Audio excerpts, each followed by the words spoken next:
હાલ ગણેશ ચતુર્થીનો તહેવાર નજીક આવી રહ્યો છે ત્યારે અમદાવાદની અંદર ગણેશ ચતુર્થી માટે મૂર્તિઓનું માર્કેટ ગણાતું એટલે કે ગુલબાઈ ટેકરા હાલ તેજ નેત્રની ન્યૂઝ ચેનલની જે ટીમ છે ત્યાં આવી પહોંચી છે। આપણે જે શોપના ઓનર છે તેમની સાથે વાત કરીએ। પહેલા તો તમારું નામ જણાવજો। અમે અમદાવાદ ગુલબાઈ ટેકરાથી હું અમૃતભાઈ રામાભાઈ ભાટી બોલું છું। રહેવાનું અમારું ગુલબાઈ ટેકરામાં છે। અમે 250 વર્ષ પહેલાથી વર્ષોથી અમે ગણપતિ દાદાનું કામ કરતા આવીએ છીએ અને સરસ રીતે કામ કરીએ છીએ। ડિઝાઇન અને વર્કિંગ અને કલર પણ સરસ રીતે કરીએ છીએ। ભગવાન શ્રી ગણેશની મૂર્તિ અમારે પણ અહીંયા અમદાવાદ લેવલ નહીં પણ આખા ઇન્ડિયાની અંદર અમારા સમાજના લોકો અમે બહુ ઘણા ગામડાઓની અંદર પણ મૂર્તિઓ અમે બનાવીએ છીએ, અમારી સમાજને બનાવે છે અને આ વર્ષે પણ અમે અહીંયા બનાવેલી છે અને હર વર્ષે બનાવીએ છીએ। તો અમારે જે પીઓપીની મૂર્તિ જોઈએ તો મોટી મૂર્તિમાં મળે અને સૌથી બતાવજો, એકાદી મૂર્તિ બતાવજો। આ જે પીઓપીની મૂર્તિ છે બરાબર, અમે બચપનથી અમારા લોકો અહીંયા અમારું આ વર્કિંગ કામ અમારું જોઈ લો। અમે આવી રીતે મજાની ભગવાન શ્રી ગણેશની મૂર્તિ બનાવીએ છીએ અને સરસ રીતે કલર પણ કરીએ છીએ અને ભગવાન ગણેશની મૂર્તિ અમારે મોટામાં મોટી પીઓપીમાં રહે છે અને પૂજા સ્થાન પૂજા માટે લોકોને આપણા ઘરે પૂજા કરવા માટે માટીની મૂર્તિ નાની પણ બનાવીએ છીએ। એ પણ સરસ કલર અને ડિઝાઇન અને એનું વર્કિંગ કામ બી સરસ રીતે કરીએ છીએ અને અમારે સમાજની અંદર અમે બચપનથી આ કામની અંદર લાગેલા હોય અને અમારા બાળકો પણ અમારું આ કામ કરીએ છીએ અને અમે પોતે જાતે આ કામ કરીએ પણ વર્ષે અમારે એકાર કરીએ છીએ।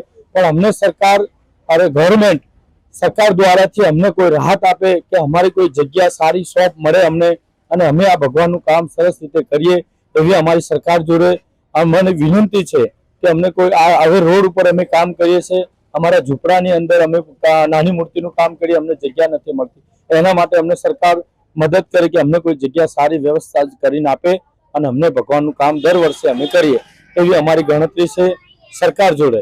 અમૃતભાઈ, આમ તો દર વર્ષે જે મૂર્તિઓમાં ટ્રેન્ડ હોય છે તે બદલાતો રહેતો હોય છે। આની પહેલાના ગયા વર્ષે બાહુબલી વાળી જે ગણપતિની મૂર્તિ હતી, આ વર્ષે સૌથી વધારે કઈ મૂર્તિ ચાલે છે? આમ તો અમારે વર્ષોથી લાલબાગની મૂર્તિ ચાલે છે પણ દરેક ડિઝાઇનો અમારી જે ફિગરો આવે છે એવી રીતે અલગ અલગ કરીને બાહુબલી પિક્ચર છે એ કોઈ મૂર્તિ નથી પણ ઓરિજિનલ લાલબાગની કહેવાય અને એમાં પછી ડિઝાઇનમાં કરવી હોય તો આ ડિઝાઇનમાં થાય પણ ભગવાન શ્રી ગણેશ તો જે ડિઝાઇન વગરના હોય અને સિમ્પલ મેં સોબર હોય અને પોતે ગણપતિ દાદા પાટલી ઉપર હોય એવા જ કહેવાય। આ બધા ફિગરો હોય અત્યારે પિક્ચરની ફિગર બનાવી હોય એવી રીતે પણ ઓરિજિનલ લાલબાગમાં હોય અને અલગ અલગ ડિઝાઇનમાં વેરાયટીમાં બનાવીએ પણ એની બેઠકમાં બધું એવું બનાવ્યું। હવે જો આ વસ્તુ જો આ તિરુપતિ ભગવાનની ડિઝાઇન બનાવી છે। આ ડિઝાઇનમાં જે તમે જુઓ છો એ 5 ફૂટની મૂર્તિ છે, 4 સાડા 4 ફૂટની, તો એ તિરુપતિમાં રૂપમાં બનાવી છે, એના સ્વરૂપમાં બનાવી છે। બીજું અહીંયા જુઓ તમે તો આ પણ મૂર્તિ અમે બનાવી છે એક રાજા તરીકે બનાવી છે, ન્યાયાધીશમાં, આને કહેવાય ન્યાયાધીશ તરીકે બનાવી છે। પછી આમાં તિરુપતિ છે, પછી અહીંયા આવો તમે આ જે બનાવી છે અમે એ દુલ્હે રાજા બનાવી છે। શું બનાવી? અમે દુલ્હે રાજા, બરાબર। આ દુલ્હે રાજા ભગવાન ગણેશ ભગવાન દુલ્હે રાજા તરીકે બનાવી છે। આવી રીતે ડિઝાઇનોમાં અમે અલગ અલગ દર વર્ષે બદલીએ છીએ। દુલ્હે રાજા મૂર્તિ કહેવાય આને, દુલ્હે રાજા। તિરુપતિ, ન્યાયાધીશ અને તિરુપતિ પછી દુલ્હે રાજામાં બનાવેલી છે। એના સિવાય બીજી અમે આ બનાવી છે, આ એક સિંહાસન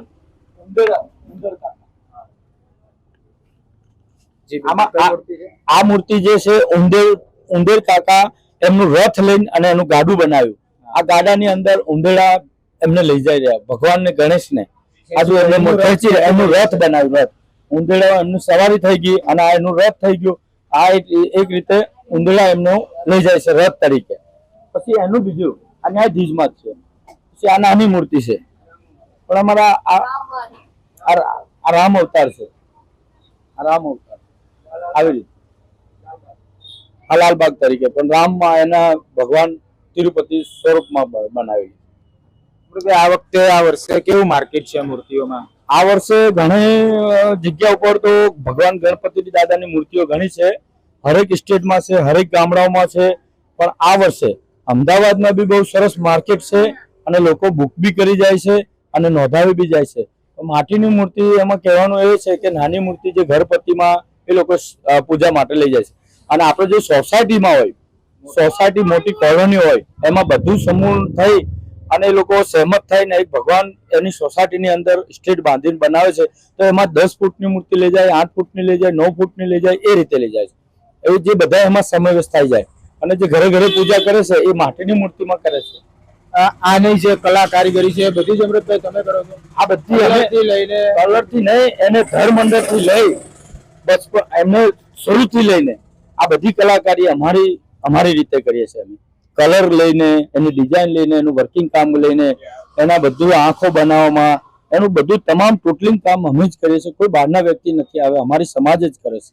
અમૃતભાઈ કેટલા વર્ષથી તમે આ મૂર્તિઓ સાથે અમારે જે બાળકો જે પેદા થઈ જાય એમાં 5 વર્ષના બાળકથી અહીંથી લાગુ પડી જાય. 5 વર્ષનું બાળક હોય એને કામ શીખડાઈ દેવાનું, ત્યારથી કામ થઈ જાય. પછી એની જે જીવન મરણ હોય એટલા સુધી આ કામ કરે. ત્યાં સુધી 5 વર્ષના બાળકથી અમારું આ વર્કિંગ કામમાં અમે આમાં લગાડી દઈએ એમને, તો અમે કામ કરતા હોય તો અમારું બાળક અમારી જોડે બેઠો હોય અને એને ભણાવીએ બી છે. અને અમુક બાળકો ભણતા નથી, આમાં જોડાયેલા છે, ભગવાનમાં જોડાયેલા છે.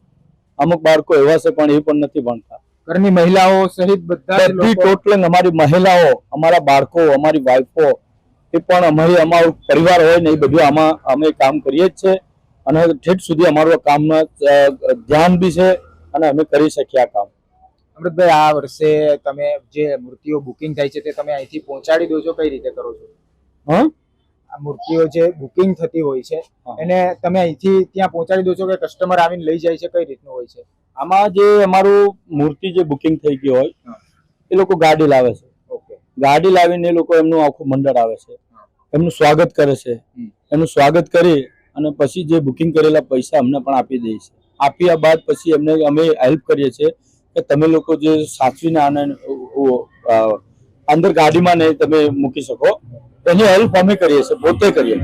કારણ કે એ લોકો નોલેજ ના હોય, આખો હુરો આવતો હોય, આખું ટોળું આવતો હોય, કોઈકનો હાથ તોડી નાખે, કોઈકને આંગળી તોડી નાખે. એના કરતી અમે હેલ્પ કરીએ છીએ કે અમે એમને આઈડિયા બતાવીએ આ રીતે મુકાય. પછી એમને આઈડિયા બીજી બી બતાવીએ ઉતારવાની કે તમે સ્ટેજ ઉપર આ રીતે ઉતારી દેજો, 4 માણસ વધારે પડતા તમે બધું તોડી નાખશો એમ. અમૃતભાઈ, કોઈ એવા વ્યક્તિ આવે કે મારે આ પ્રકારની તમે અહીંયા બનાવી એના સિવાયની અલગ મૂર્તિ જોઈ છે, એ તમને ફોટો કે કઈ બતાવે તો તમે એવી બનાવી દે એવી મૂર્તિ છે. એ લોકો ફોટો સિલેક્ટ કરીને અમને આપી દે, પણ એનું કામગીરી અલગ જ થઈ જાય. આખા વિશ્વની અંદર ના હોય એ મૂર્તિ અને આખા અમદાવાદમાં ના હોય. એનો એક જ ફોટો હોય અને એક જ ફિગર હોય અને એક જ મૂર્તિ એમની બનતી હોય. એ ઓર્ડરથી બનતી હોય અને એનો થોડા પૈસા પણ વધારે થઈ જાય, કારણ કે આખું ફિગર એનું એક જ હોય. એ બીજી જગ્યા ઉપર કોઈ અમદાવાદમાં ફરે કે સુરત ફરતા હોય કે આખા ગુજરાતમાં ફરે તો એમને એ મૂર્તિ ના મળે, કોઈને પણ ના મળે. ગણપતિ સિવાયની ક્યાં ક્યાં ભગવાનની તમે મૂર્તિઓ બનાવો? એમ તો અમે બધી કૃષ્ણ ભગવાનની બનાવીએ છીએ, દશામાની મૂર્તિઓનું કામગીરી કરીએ છીએ અને અમુક જે ડિઝાઇનો અમને આપી દે છે કે અમારે આવી પ્રકારની મૂર્તિ જોઈએ. અમુક એવા કે એમની મા બાપના ડોહાના જે ગુજરી ગયેલા હોય એમની પણ કોઈ મૂર્તિ બનાવી હોય તો પણ બનાવી દઈએ. માતાજીની કરીને, ભગવાનની કરીને અને આપણા માણસની કરીને અમે કોઈ પણ પ્રકારની મૂર્તિઓ બનાવી દઈએ. અમે છેલ્લે અમૃતભાઈ, સમાજને શું કહેવા માંગશો તમે? અમારી સમાજને કે આખા અમદાવાદને અમે ધન્યવાદ આપીએ છીએ. ગુલબાઈ ટેકરાની અંદર જે આ સમગ્ર મૂર્તિઓનું કામ કરે છે, એક જ એવી સમાજ છે અમારી. સમગ્ર આ મૂર્તિઓ બનાવીએ છીએ અમે અને વર્ષોથી બનાવીએ છીએ અને આ અમારું મૂળ વેપાર છે. મૂળ ધંધો અમારે વર્ષે એક વખત આવે. પણ અમારું એટલું કહેવાનું છે કે સરકાર દ્વારાની અંદર કે અમને કોઈ હેલ્પ કરે એવી કે અમે આવી જગ્યાની અંદર કામગીરી કરી શકીએ. અત્યારે રોડ ઉપર કામ કરીએ, રોડના પણ કિચનના છાંટા પણ અમારી મૂર્તિને પડે છે. એટલે અમને દુઃખ લાગે છે કે આટલું નુકસાની પહોંચે છે કે અમારો કલર આટલો વાઈફાઈ છે. અને બીજું કે ટ્રાફિકને પણ ડિસ્ટર્બ થાય છે કે વાહન નથી નીકળી શકતા. અહીંયા એટલું બધું બહુ સ્ટ્રેસ છે અહીંયા. તો અમને આવી કોઈ જગ્યા સારી મળે તો અમે આ કામગીરી સરસ હજી આગળ લઈને જઈએ. તમે આ ગણપતિની મૂર્તિ બનાવો છો, લોકો ભાવતાલ કરીને પછી લઈ જતા હોય છે, પણ તમારી જે મૂડી હોય છે એના સિવાય ઉપર નફો થાય છે ખરા? એમાં શું છે કે આમાં જે મૂર્તિઓ અમારે બધાએ અમારી સમાજના બનાવીએ છીએ અમે. અમુક મૂર્તિઓ અમારી જે અમે વધી જાય હોય, બચી જાય હોય તો અમને મેળવાની સગવડ નથી આમાં. બીજું કે અમારે કોઈ બચી જાય એમાં નુકસાન પણ આવી જાય અને જો ભગવાન બધી મૂર્તિઓ અમારી વેચાઈ જાય એટલે કે નીકળી જાય અને સેવામાં જતા રહે ભગવાન, તો અમને 2 પૈસા આમાં મળે ખરી. પણ અમુક જો બચી જાય ને અમારું એ બહુ મોટું નુકસાન થઈ જાય. બહુ પરંતુ જે ભગવાન ગણેશ છે તેમને વિઘ્નહર્તા તરીકે આમાં શું ઓળખવામાં છે આવે છે. કે અમે ગરીબ લોક છે બરાબર, આમાં એટલી અમે મૂડી નાખીએ છીએ ને તો અમે બહારથી પૈસા લાવી વ્યાજના પૈસા અને એ અમારા કોઈ દાગીના પડ્યા હોય એ મૂકી ગીરવે અને આ કામમાં અમે નાખીએ છીએ. જ્યારે એ મૂર્તિ બધી નીકળી જાય, ભગવાન શ્રી ગણેશ પૂજામાં જતા રહે લોકોના ઘેર, તો અમારે બે પૈસાની આશા હોય અને વધી જાય તો અમારું બહુ નુકસાન આવે. પછી 12 મહિના અમારે બીજો ધંધો કરી અને એ ખાદ અમારે પૂરી કરવી પડે.